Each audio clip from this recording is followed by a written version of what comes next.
One of the most important applications of Newton's law of universal gravitation is to study the motion of a satellite.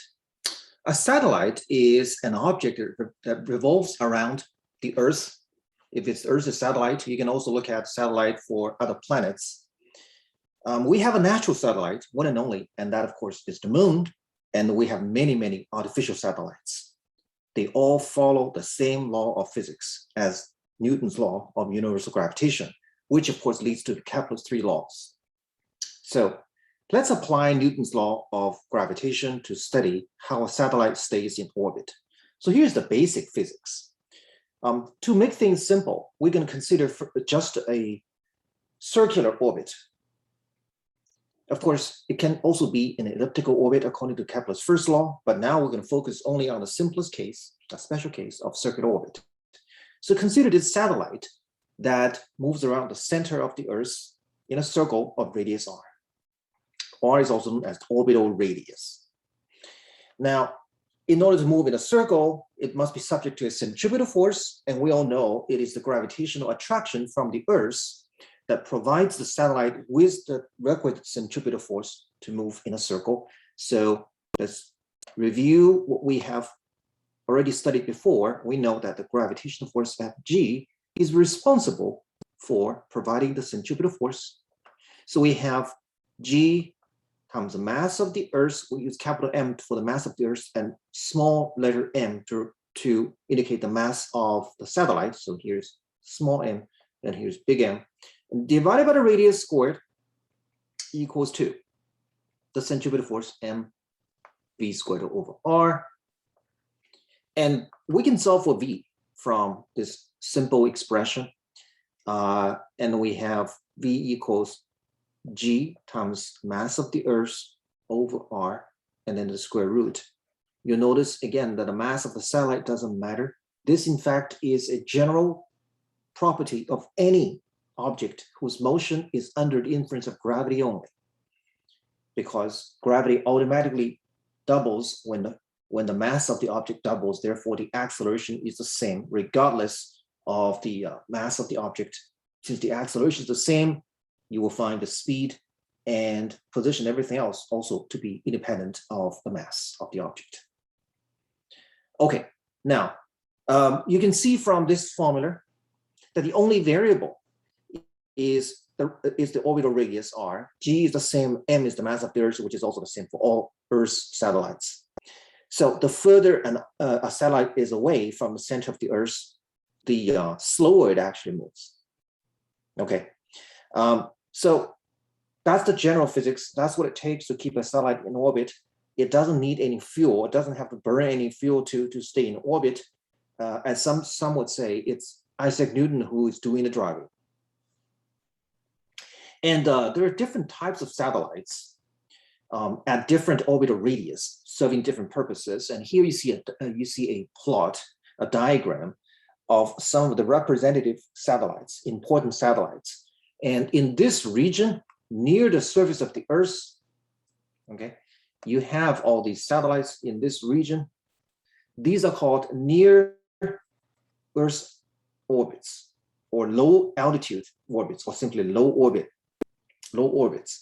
And here you have a special case, an important special case in this area in the middle. Let me highlight it here. And that's the GPS satellites. So the GPS satellite is actually pretty far from the center of the Earth. Okay, and then you have another important special case, and that is right here. It's called geostationary.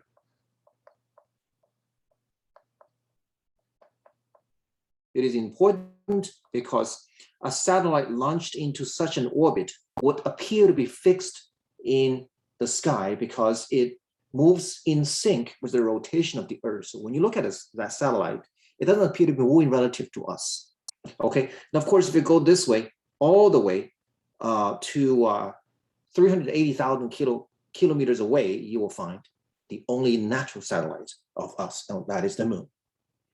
All right, so there are many, many satellites, and we are only going to look at some special cases. We, in fact, look at three special cases.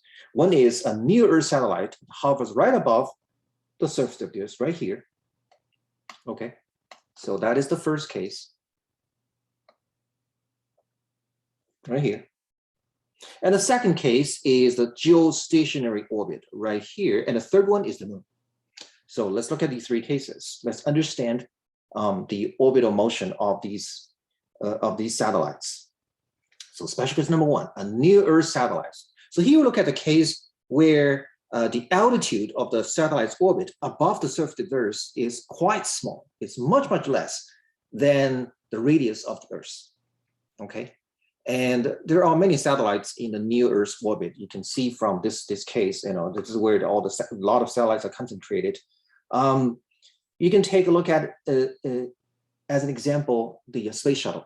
The space shuttle flies pretty low to the surface of the Earth. It's only about 200 kilometers above the surface of the Earth, and the radius of the Earth, as you know, is 6,400 kilometers. Okay, so we can consider this also as a near-Earth satellite. So for near-Earth satellite, for any satellite, in fact, the orbital radius of that satellite is always equal to the radius of the Earth plus the altitude of the satellite above the surface of the Earth. Okay, R is equal to the radius of the Earth plus H. H is how far it is from the surface of the Earth.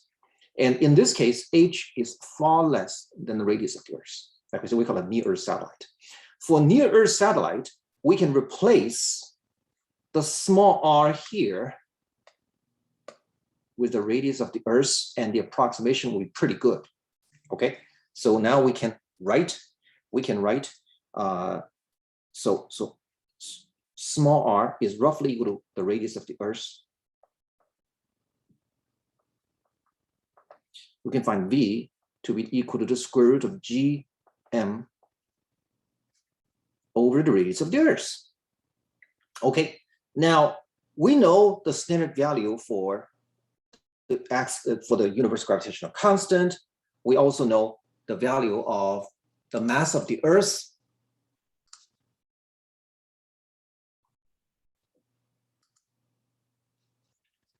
So the mass of the Earth, M, is about 5.97 times 10 to the 24 kilograms. And G, as we know, is 6.67 times 10 to the negative 11, okay, in SI unit, Newton meter squared, kilogram squared, okay? And the radius of the Earth is roughly 4,000 miles, or 6,400 kilometers, also 6.4 times 10 to the 6 meters. When you plug all these numbers in, you can find V to be equal to 7.9 kilometers per second, okay? Not per hour, all right? That's roughly 5 miles per second, not per hour. So it is very fast, and as you can expect, I mean, you're gonna have to throw something out at that kind of speed in order for it to never return to the surface of the Earth. Okay, so clearly has to be a very high speed, and indeed, that's it. That is a very high speed, about 5 miles per second. So this is what it takes to go around the Earth. If something can fly that fast, it doesn't need to, burn any fuel to stay in orbit. It will just keep on revolving around the Earth, assuming negligible air friction. Okay, and you can also find the orbital period of a near-Earth satellite, because then we have T equals to 2 pi r over V, and that's roughly equal to 2 pi times the radius of the Earth divided by V. V is the square root of Gm over R. So we flip that over, it's R over Gm. Now you have all these numbers, and you plug in all these numbers, you can find T to be roughly equal to 86 minutes. I mean, you can convert to seconds, but this is an easier number to remember, 86 minutes. So it's a little under 1.5 hours to go around the Earth once. All right. You wish your airplane can fly that fast. At that speed, the satellite can revolve around the Earth about 14 times in a 24-hour period. And it has to keep on going. it cannot stop moving, because once it stops moving or even slows down, and then there is not going to be enough centripetal acceleration, because the centripetal acceleration goes like v squared. So if you go slower, then you don't need that much centripetal acceleration, yet the force of gravity stays the same. Okay? So therefore, there will be too much gravity and not enough need for centripetal acceleration. And then guess what? You'll be pulled down to the surface of the Earth and going to crash. Okay, so the satellite has to keep on moving at that speed in order to circulate around the Earth and not to crash. So if you watch these movies, you have an operation against a terrorist group, and typically what you would see is that you will see a satellite image, right? Satellite image. But guess what? It's not actually easy, because a satellite has to keep on going around the Earth. It goes around 14 times a day.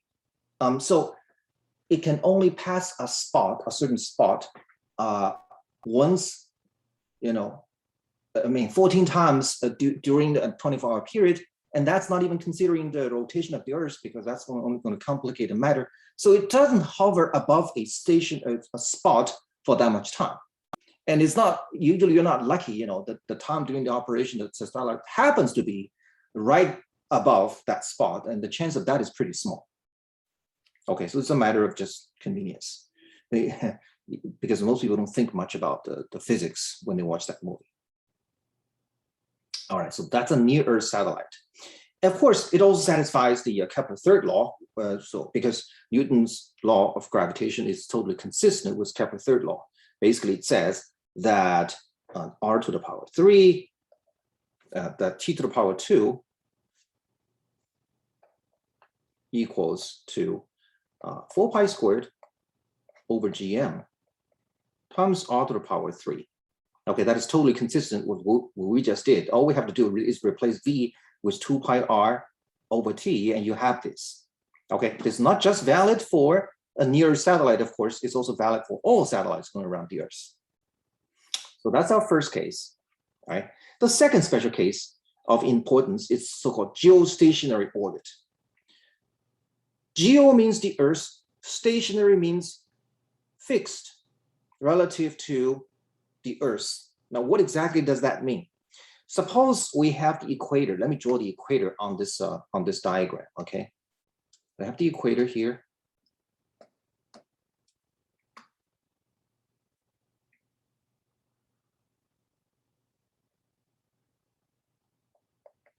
Of course, the satellite would turn about its axis. Here's the axis of the satellite.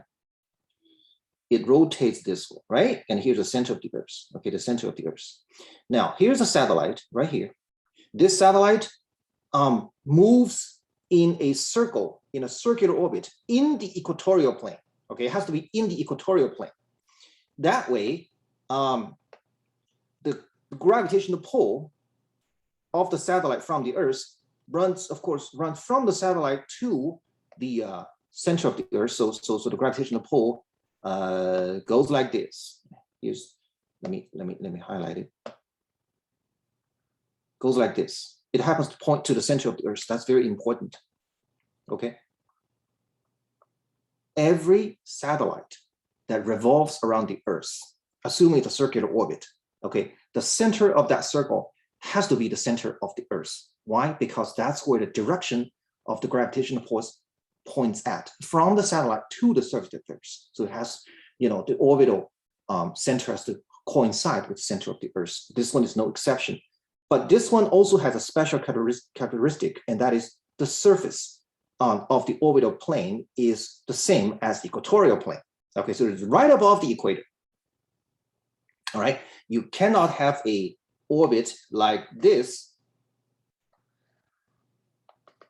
That doesn't work. Why? Because the center of that circle is here, but the Earth doesn't exert a force this way. No, the Earth exerts a force to the center of the Earth, like that. So that wouldn't work. Okay, that wouldn't work. So it has to be equatorial, above the equatorial plane. But on top of that, the radius of that circle has to be a special number. Okay, the radius. So let me draw the radius. from the center of the circle here. Let me choose a different color.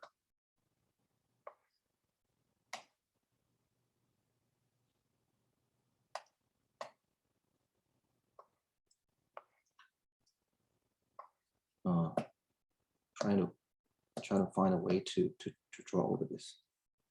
But anyhow, it's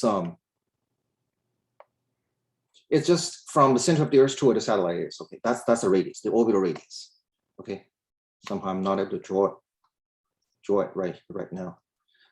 This radius has to be a special value because for such a special value, the period of the satellite is exactly the same as the length of a day. So that when the Earth turns around once every 24 hours, okay, the Earth turns around once every 24 hours, you find the satellite also follows the Earth and turns around once every 24 hours.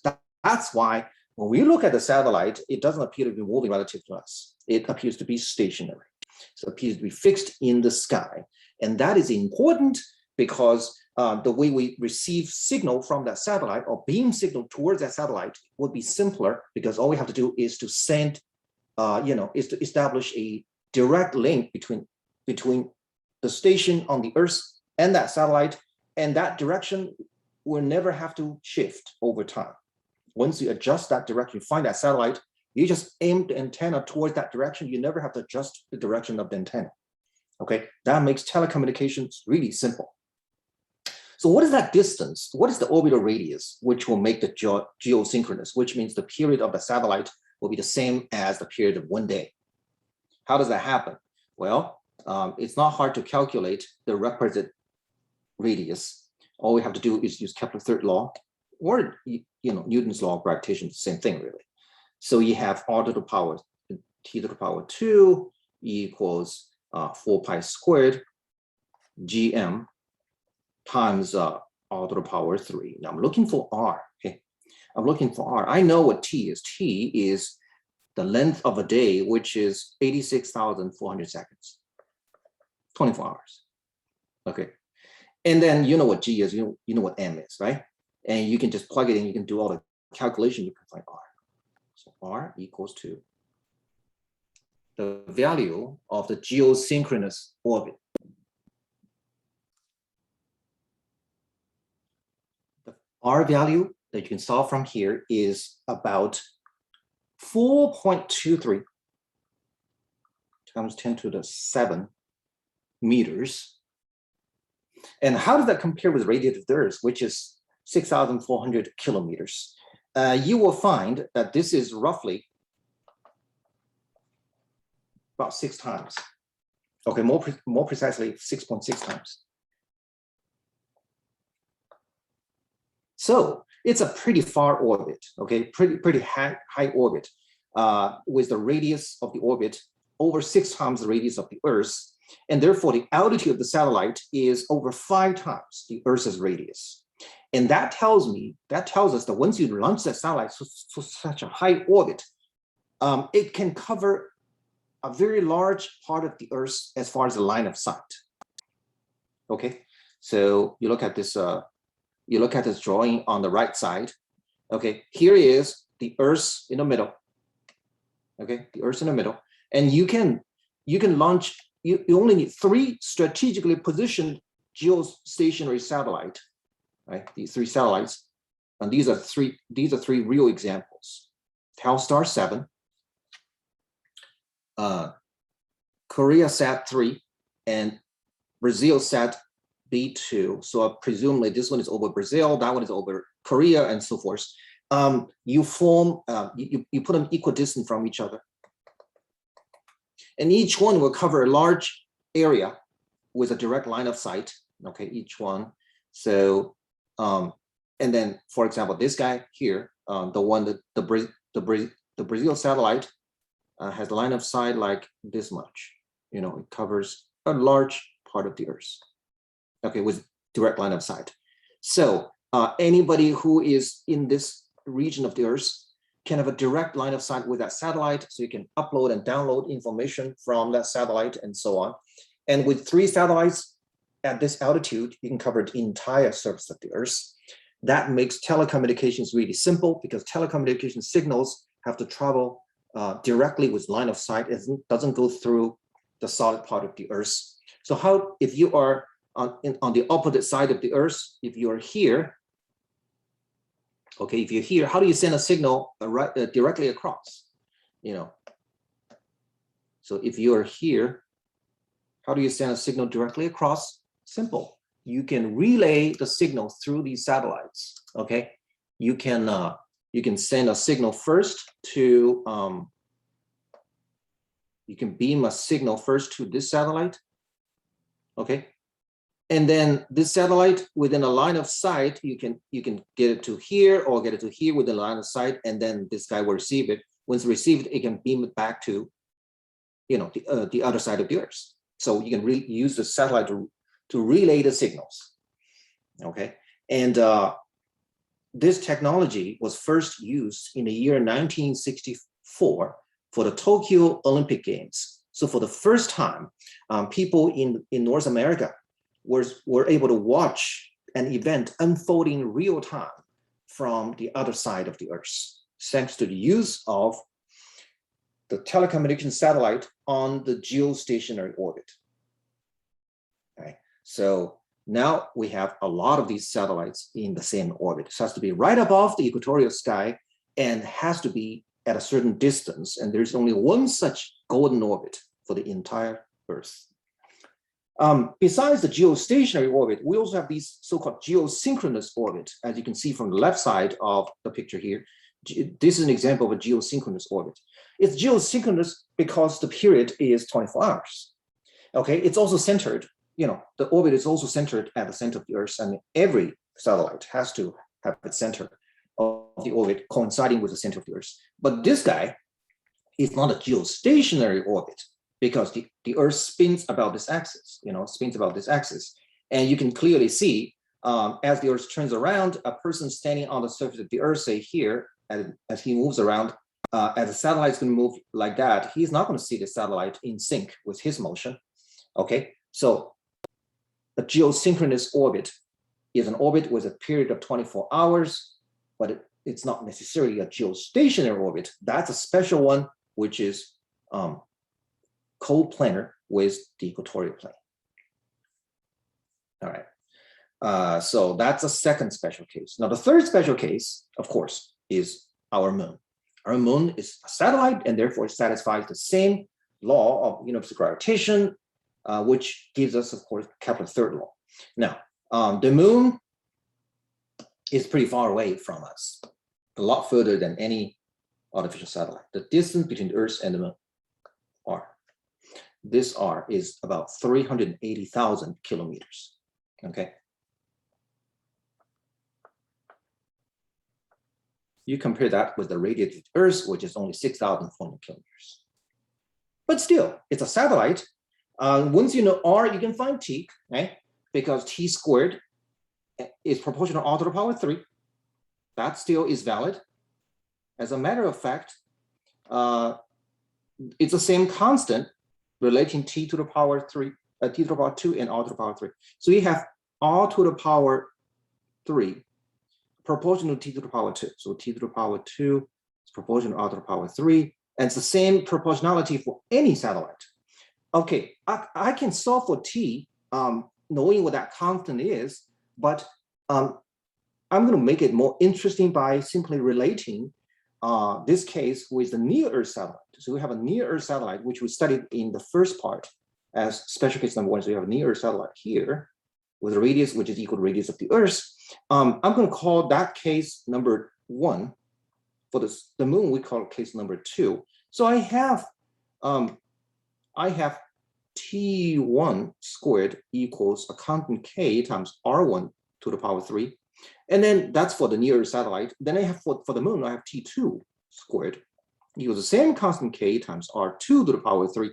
And R2 is the orbital radius of the moon, 380,000 kilometers. Okay. I know what T1 is already. It's 86 minutes, isn't it? Right? I know what R1 is pretty much the same as radius of the Earth. Do I know what K is? Yes, I do. It's 4 pi squared over gm, but I don't have to know what k is because I can take the ratio of these two equations and I can solve for t. K is gone. So if you do that, you find T2 over T1 to the power 2 equals R2 over R1 to the power 3. And then you can just solve for T2, knowing everything else. So T2 equals T1 times what? R2 over R1 to the power 3 over 2. Okay, so you can find a connection between a near Earth satellite and the moon. So let's plug in the numbers, shall we? T1 is 86 minutes. I'm using minutes as my unit here, okay? And then you have R2 here. R2 is orbital radius of the moon, 380, and then 000 in kilometers. You don't have to convert to meters because you're dividing by also something in kilometers, 6,400. Okay, to the power 3 over 2. Now you can do this. You will get the number in minutes, which you can convert to days. We can put a conversion factor here. The number of minutes in a day, right? So one day. So I'm going to have number of minutes in a day, which is 60 times 24 minutes, and here's 1 day. Okay, so we do the conversion with this conversion factor. I get the answer directly in days, and guess what? The answer is 27.3 days. Okay, if you search online, you can find easily this is the correct value for the orbital period of the moon, or more precisely, it is the so-called sidereal period of the moon. Sidereal period. Let me write that down.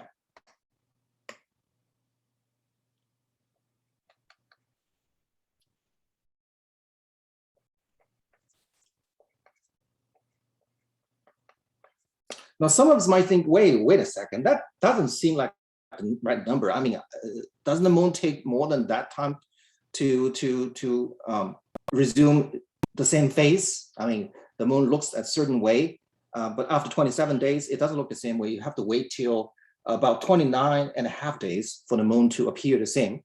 It looks like the period of the moon, as far as the appearance is concerned, is more than 29 days instead of 27.3 days. So what is wrong? Well, there's nothing wrong. There are two different periods for the moon. Okay, when you look at the moon, it looks in a certain the surface of the moon looks like it has a certain shape as far as what's as far as the outer shape of the moon. Part of it's obscured, right? The moon looks like this at one point, then it looks different, and then after a certain amount of time, it looks the same way. And the time interval between these two is 29.5 days. Why is that? It's not the same as 27.3 days. And that is because the Earth is also moving around the sun. Okay, so therefore, in order for the moon to return to its own configuration when it comes to its shape relative, as viewed from the Earth, or the face of the moon to return to the same, you're gonna have to wait a little bit longer. Okay, this is called the synodic period of the moon. Again, that has to do with rotation of the Earth around the sun. So it's here in the first calculation, we assume the Earth to be fixed. So it's a different deal. Okay. So this is the period of the moon. Now, I want to put it this way to compare directly these two satellites. One is a low orbit satellite, artificial satellite. The other is the natural satellite of the moon, very far away from us. Reason why I want to compare them like this is because this gives you a stunning example how the same law of physics can relate seemingly unrelated things. A near-Earth satellite launched by humans satisfy the exact same law as a natural satellite, which is our moon, and you can even relate the orbital radius and periods of these two very different satellites together. That is the power of physics. All right. Now, we've been talking about only circular orbitals. But according to Kepler's first law, any satellite hovering, revolving around the Earth does not have to be in a circular orbit with the center as the center of the Earth. It can also be in elliptical orbit. Okay, the circular orbit is just a special case. Now, the geosynchronous orbit is indeed a circular orbit. But when you launch a satellite to a geosynchronous orbit, you don't launch it directly. That will cost too much energy. Okay, so what we need to do then is to first launch that satellite to a what's called a transfer orbit. Okay, so here's what we do: we start from here to there first. Follow that yellow path. Okay, follow the yellow path. That will allow the satellite to reach this point right here. This point is part of an elliptical orbit. Okay, this elliptical orbit has the Earth at one of the focal points. Here's the Earth at one focal point, and there's another focal point here.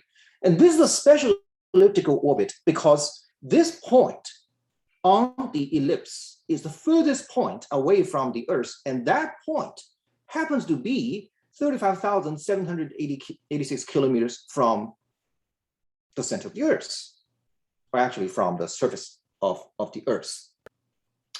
Okay, that's special because that is the geosynchronous orbit. So we first move the satellite to here, and then once you are here, the satellite, you have to burn some fuel to boost the satellite into this blue orbit. So then the satellite, after burning some fuel, the satellite will have enough energy to be moving in this blue orbit like this, which is not a circle, but an ellipse with this point, the furthest point, being a certain distance, a desirable distance from the center of the Earth. Now, once you reach that point, okay, once you reach that point, which is here, you cannot just let go. If you let go of the satellite, just let it assume its own motion. It's gonna come back this way.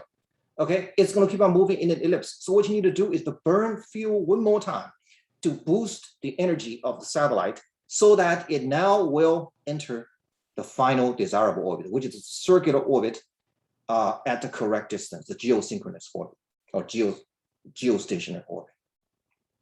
Okay, so this is the most efficient way of reaching the geosynchronous orbit, is to burn fuel only twice, one here and then one here, using this intermediate orbit, which is an elliptical orbit known as the transfer orbit. It's a very clever way of reaching the final circuit orbit with the least amount of energy.